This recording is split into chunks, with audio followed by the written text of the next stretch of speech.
everybody, welcome to SoCalDramtram. I'm Matt. And I'm Cesar. And today, before we get into this bottle, we just want to say if you're new here, hey, thanks for coming by. Don't forget to hit that subscribe button on your way out. If you're a returning viewer, we appreciate you sticking around. Nonetheless, everybody hit that little bell for notifications. That way you know whenever we drop a brand new video. Cesar, what do we got on the bar today? Today, we got something yet again from my bar, folks. I'm excited. I'm excited too. We got the Michters US 1 Straight Bourbon.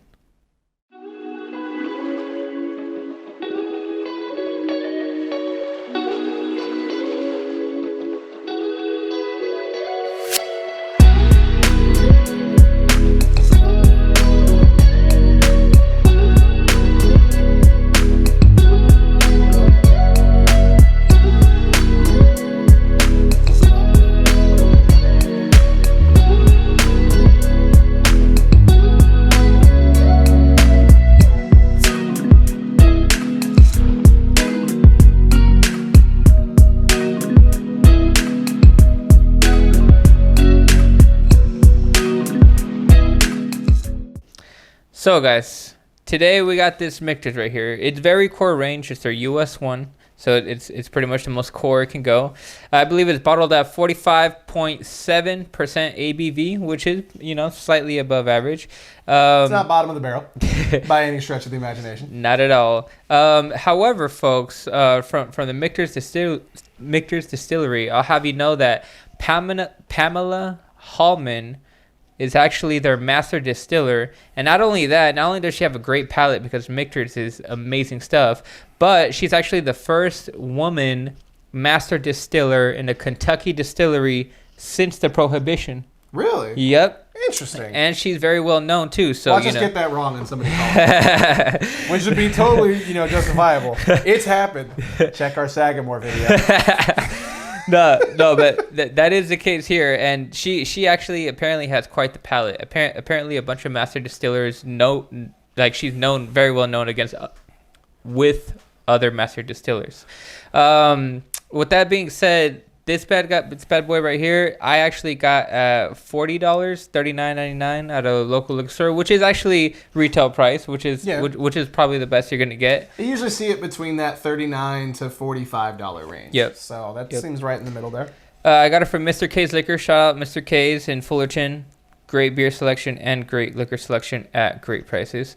Mr. K's, you want to sponsor a review? Give us a bottle. We'll take care of you. Hey, that rhymed too. We got a new rhyme right now. I didn't even plan that. That was just off the cuff.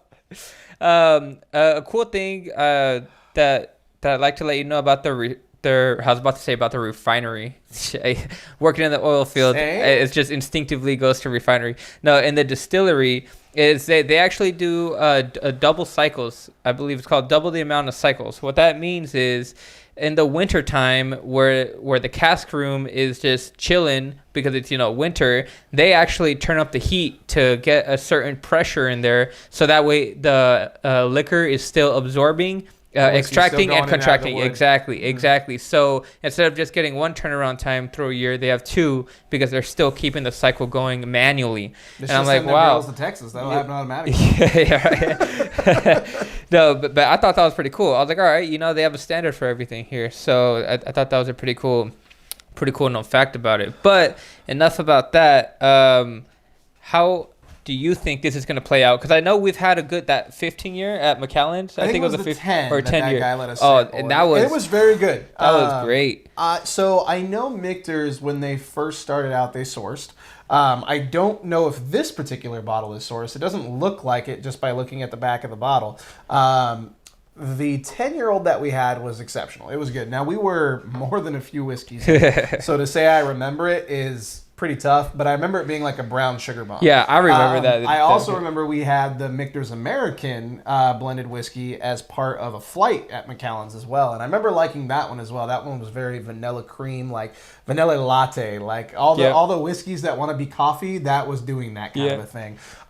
This one, however, I always see it on the shelf. I always, let it pass me by, not because I never am interested, but because I'm like, it's always there. Like, I'm never like, let me buy this because I can never find it. Like, it's always there. I find this thing at Target, like regularly at Target. So I'm like, I'm not in a rush to get it. But when you told me that you picked it up, I was really excited to get into it. I will say that at first when we poured this, I put a coin on it, and I'm very glad I took the coin off, because as soon as I took my first sniff of it, punched me in the face, and I'm like, 45.7 my butt. This was very punchy, and it's had some time to kind of mellow out and air out. I haven't really sipped it yet at all, but big old cherry coated in brown sugar for me.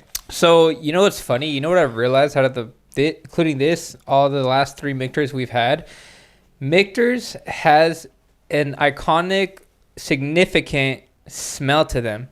Like, each Michters I've had actually smells roughly the same, no matter what they were. And it's crazy, because to me, what it actually smells like is...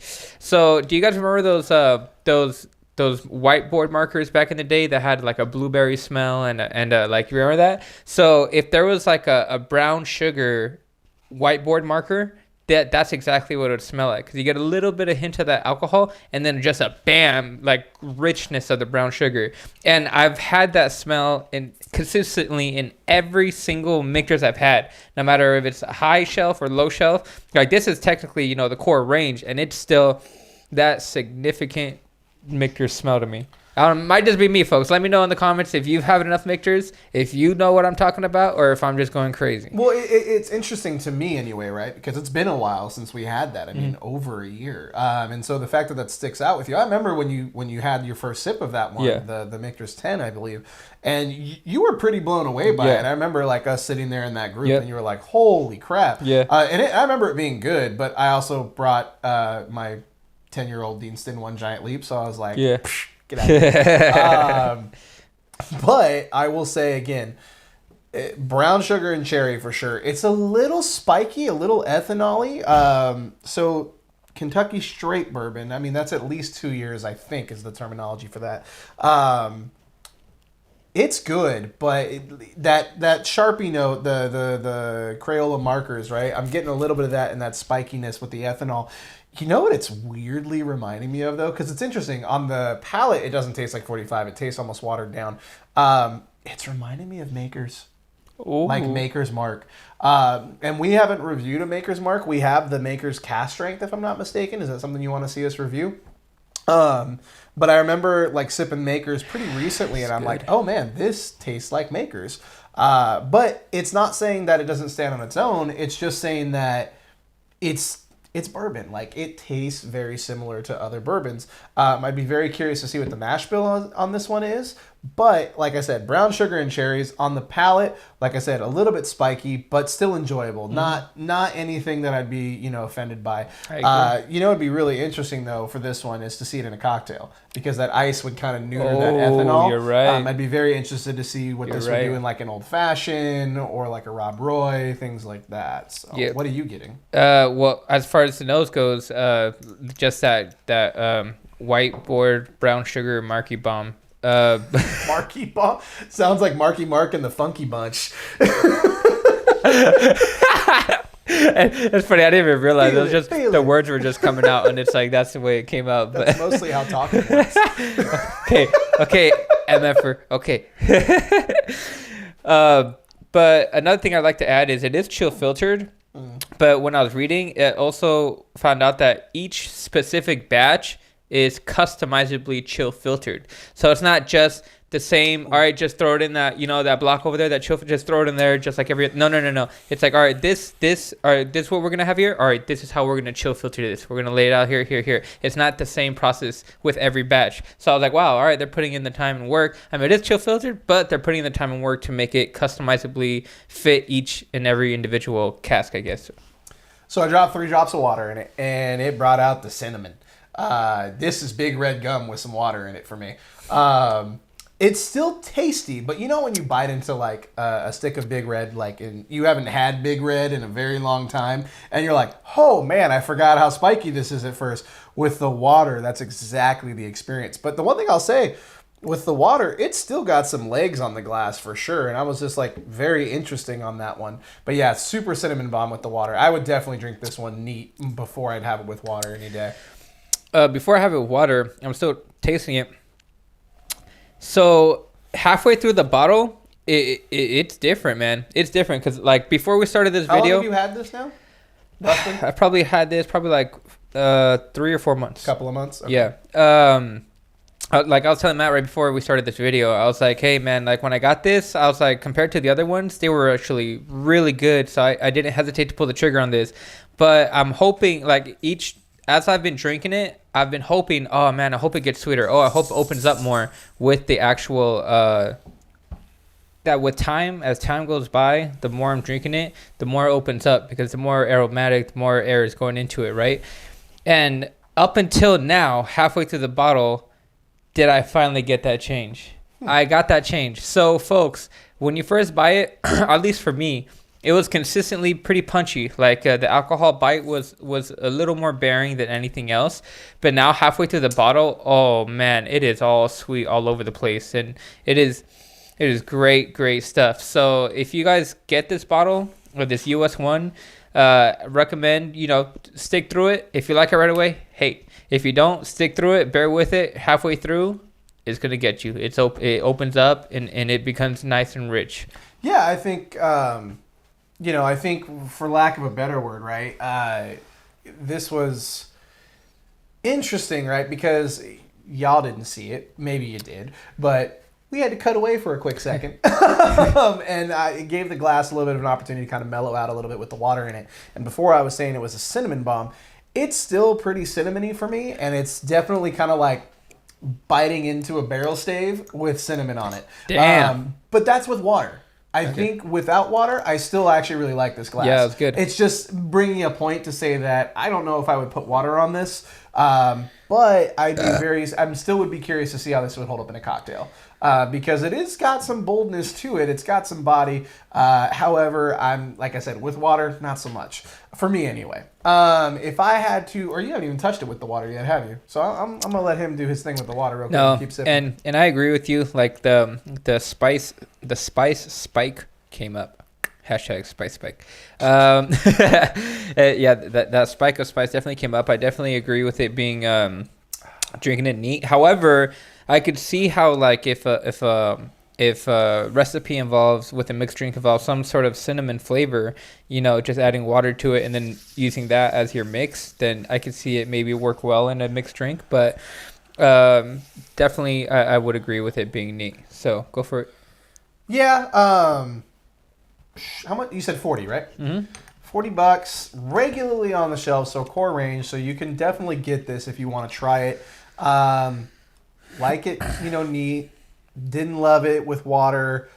I'm going to say, for me, this is a 2.5, which is kind of a bummer because I was really hoping to really like this one because I really did like the Michters American. I think that one is probably my standard so far, excluding the 10-year, because that one's pretty much impossible to get without spending a ton of money.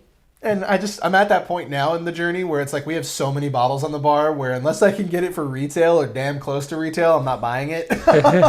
So for me, this is a 2.5. Still welcome to drink it. Still would love to have one, but I'm not running out to grab it. What are you thinking? I'm thinking I would kick a couple weeks into 2021 with a rhyme. Oh, so, okay, here we go. I haven't seen one of these in a minute. So, Michter's Bourbon. If I were to start driving, I know I'd start swerving. Quality so high, I don't know why I'm deserving, but I'm glad that it is, so I will continue serving these rhymes. Anywho, with that being said, all right, folks, this is what I'm gonna say about this. $40, that's, I think, the base price point for like a base like 12-year lineup, or if you go to other distilleries, like their core range is usually about $40. So as far as core range goes, I actually really like it. Maybe we'll say entry price point on core range. Yeah, entry price. Entry price point. Yeah, there you go. Entry price point on core range. I think it's really good. As far as bourbon goes, I'm gonna rate it a 4. Okay. 4.0. What I was comparing it to was that Lineage, that $35, $40 bottle. But then again, I stopped myself right away because I was like, dude, that's a golden Easter egg. Like, you can't compare. Yeah, you can't compare everything to that because it's just words. Yeah. I was like, you can't compare everything to that. But as far as entry level core ranges go, I think, and it being $40, just like most other things, I give it a 4.0 because I think it's above the average bourbon, and it's good, and it's well worth the price point, at least in my bourbon eyes. So I'll give it a 4.0 out of 5. My Bourbon Eyes sounds like the song that the drunk person at the bar sings at karaoke, and I'm okay with it. Like he's just riffing and stuff. Well, guys, do us a favor. Hit us up in the comments. Have you had Michter's small batch bourbon? Let us know your thoughts. Do you like it? Is there another Michter's that you would like us to review? Because we're always open to hearing more suggestions. Nonetheless, guys, hit us up on Facebook, Instagram, and Twitter. We love interacting with you guys there, like always. But again, we just appreciate y'all so much going into 2021. We're a couple weeks in now, but again, we just want to say we appreciate you guys so very much. Thanks for sticking around. You got anything else you want to add today? Now, what about you, brother? Stay safe, drink well. All aboard. Catch you next time. Chugga chugga. Hey, everybody. Hope you liked that video. Don't forget to hit that bell for notifications. And don't forget to subscribe.